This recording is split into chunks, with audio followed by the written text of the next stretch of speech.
ఈరోజు రాష్ట్ర వ్యాప్తంగా ఎక్కడ చూసినా సరే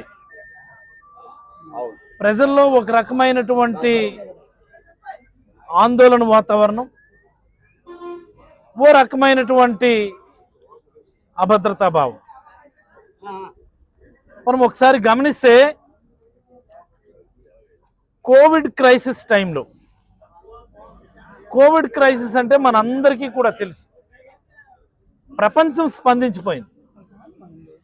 ఆంధ్రప్రదేశ్ కాదు, ఒక్క భారతదేశం కాదు, యావత్ ప్రపంచం స్తంభించిపోయింది. అన్ని రకాల ట్రాన్స్పోర్ట్లు ఆగిపోయింది. బళ్ళు నుండి, ఆటోల నుండి, కారుల నుండి, బస్సుల నుండి, రైళ్ల నుండి, విమానాల నుండి, షిప్పుల వరకు అన్ని రకాల ట్రాన్స్పోర్ట్లు ఆగిపోయినటువంటి సందర్భంలో కూడా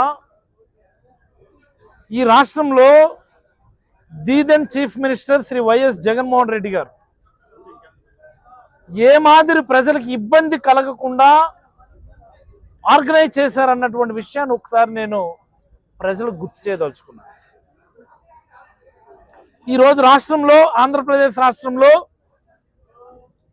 ఏ బంకుకి వెళ్ళండి, ఒకటి ఇదిగో ఈ మాదిరి నో స్టాక్ బోర్డు అన్న ఉంటుంది, లేదా 100 రూపాయలే కొడతాము, 300 రూపాయలే కొడతాము, 500 రూపాయలే కొడతాము అన్నటువంటి మాట వినిపిస్తుంది. ఏ పెట్రోల్ బంకులు చూసినా సరే అధిక ధరలకు అమ్మేటటువంటి పరిస్థితిలోకి ఈరోజు రాష్ట్ర పరిస్థితి వచ్చింది.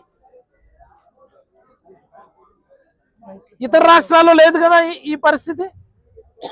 మన పక్కనే తమిళనాడు ఉంది, కర్ణాటక ఉంది, ఒరిస్సా ఉంది. ఏ రాష్ట్రంలో అయినా ఇంత కయోస్ అంటే ఇంత గందరగోళం ఉందా అని నేను అడుగుతున్నాను. మన రాష్ట్రంలోనే ఎందుకు? ఈ డీజిల్ పెట్రోల్ కొరత వల్ల ఇదేదో రొటీన్గా మనం బల్ల మీద తిరగలేము, కార్ల మీద తిరగలేము అన్నది కాదు. ప్రతి అంశం కూడా కుంటుపడిపోతుంది. వ్యవసాయ యంత్రాలు రన్ అవుతాయా? వ్యవసాయ యంత్రాలు రన్ అవ్వు కదా.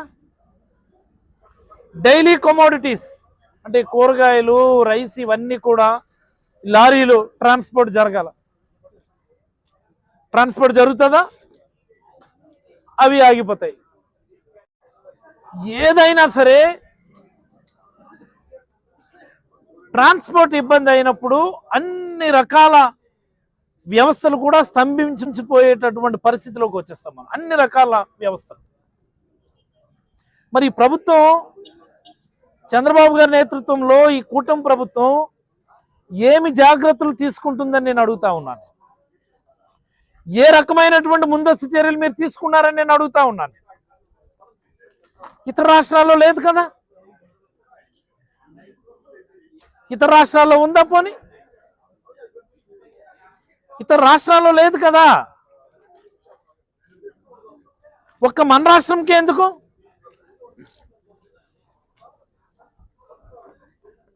ఇరాన్లో యుద్ధం జరుగుతుంది, అందుకని పెట్రోల్, డీజిల్ కొరత.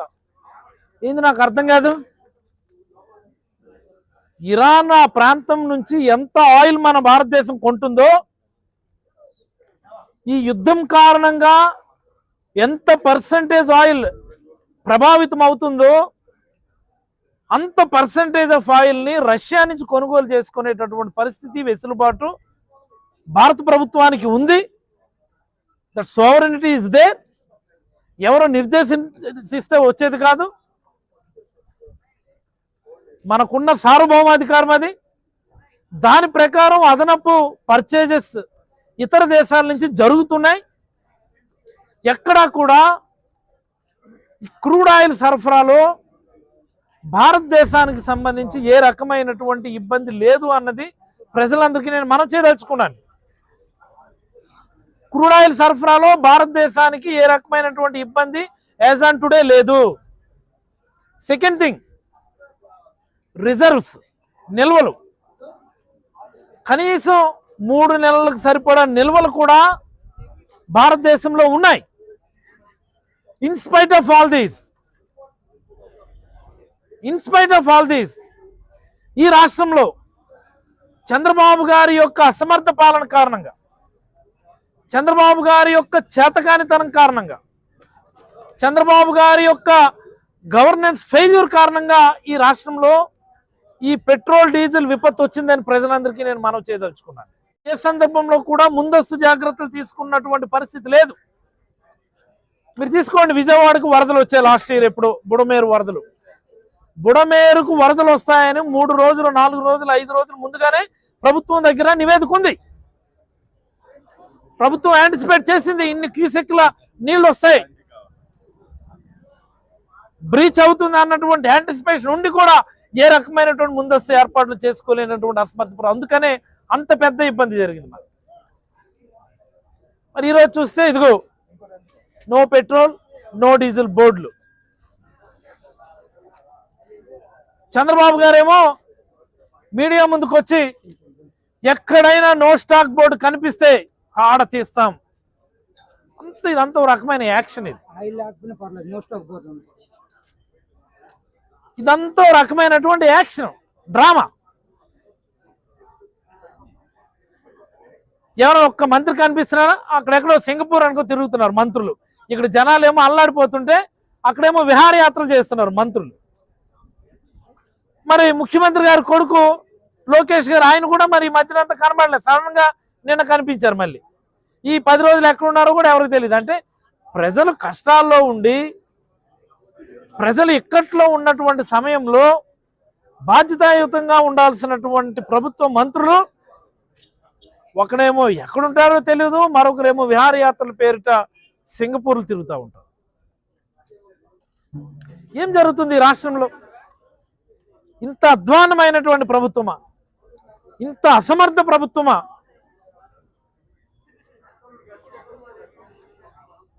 వైఎస్ఆర్ కాంగ్రెస్ పార్టీ ఈ ప్రభుత్వ అసమర్థతను ప్రశ్నిస్తుందని ప్రజలందరికీ మనవి చేయదలుచుకున్నాను.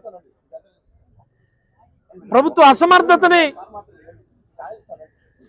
ప్రశ్నిస్తున్నామని ఈ సందర్భంగా ప్రజలందరికీ మనవి చేయదలుచుకున్నాం. ఇక్కడ ఒక రివ్యూ తీసుకున్న పాపన పోయిందా ఈ ప్రభుత్వం? ఎక్కడైనా ఒక రివ్యూ తీసుకున్నదా ఈ ప్రభుత్వం? జనాలందరూ ఈ క్యాన్లు పట్టుకొని లైన్లో నిలబడుతుంటే అప్పుడు చంద్రబాబు గారు ఏం తమాషాలు చేస్తున్నారా, ఎక్కడైనా నో స్టాక్ బోర్డులు కనిపిస్తే తాడు తీస్తాం, చర్యలు తీసుకుంటాం. ఏంటి తీసుకునేది? ఈ తాడు తీస్తాం, ఈ చర్యలు తీసుకుంటాం అనేది గవర్నమెంట్ వచ్చిన తర్వాత 30 సార్లు చెప్పారు మీరు. చంద్రబాబు గారు 30 సందర్భాల్లో చెప్పారు మీరు. ఒక్కసారి కూడా అది మెటీరియలైజ్ అవ్వలేదే. బెల్ట్ షాప్ కనిపిస్తే తాడు తీస్తా ఉన్నారు.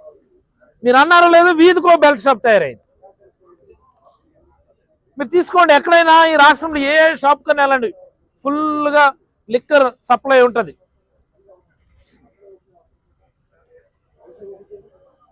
పెట్రోల్ డీజిల్ మాత్రం ఈ రాష్ట్రంలో దొరకదు. ఓన్లీ ఇథైల్ ఆల్కహాల్తోనే ఇంజిన్ రన్ అయ్యే పరిస్థితి ఉంటే మన రాష్ట్రంలోనే సక్సెస్ఫుల్గా ఈ సప్లై జరుగుతుంది ఇతర రాష్ట్రాల కంటే కూడా. ఇది మన రాష్ట్ర పరిస్థితి.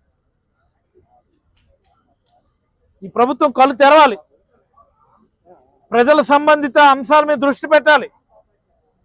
ప్రజలు రోడ్డు మీద లాక్కొచ్చింది ఈ ప్రభుత్వం. రేషన్ పేరిట రోడ్డు మీదకి లాక్కొచ్చారు, పెన్షన్ పేరిట రోడ్డు మీదకి లాక్కొచ్చారు, విత్తనాల పేరిట రోడ్డు మీద లాక్కొచ్చారు, ఎరువుల పేరిట రోడ్డు మీద లాక్కొచ్చారు, చివరికి యూరియా బస్తా కోసం రోడ్డు మీద లాక్కొచ్చారు.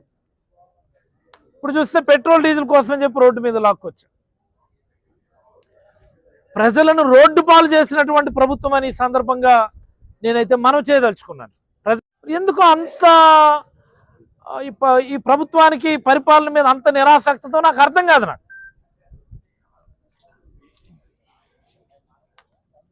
ప్రజల ఇబ్బందులు అంటే ఎందుకు అంత నిరాసక్తిత? నో స్టాక్ బోర్డులు పెట్టున్నారు బాబు ఇక్కడ అని చెప్పేసి మేము అడుగుతుంటే పోలీసు వారు వచ్చి మీరు అడగకూడదని చెప్తున్నారు తప్ప నో స్టాక్ బోర్డు ఎందుకు ఉందని చెప్పి ప్రభుత్వానికి నివేదించే పరిస్థితి లేదు. ఇక్కడ నో స్టాక్ బోర్డు ఇక్కడ ఎందుకు పెట్టారని చేతనైతే నివేదించుకోవాలా ప్రభుత్వానికి. అంతే తప్ప నో స్టాక్ బోర్డులు పెట్టారు అని అడిగేదానికి మా మీద జులుం ప్రదర్శిస్తామంటే ఇది ఎల్లకాలం నిలవదని నేనైతే మనం చేయదలుచుకున్నాను. ఎల్లకాలం నిలవదు ఇది.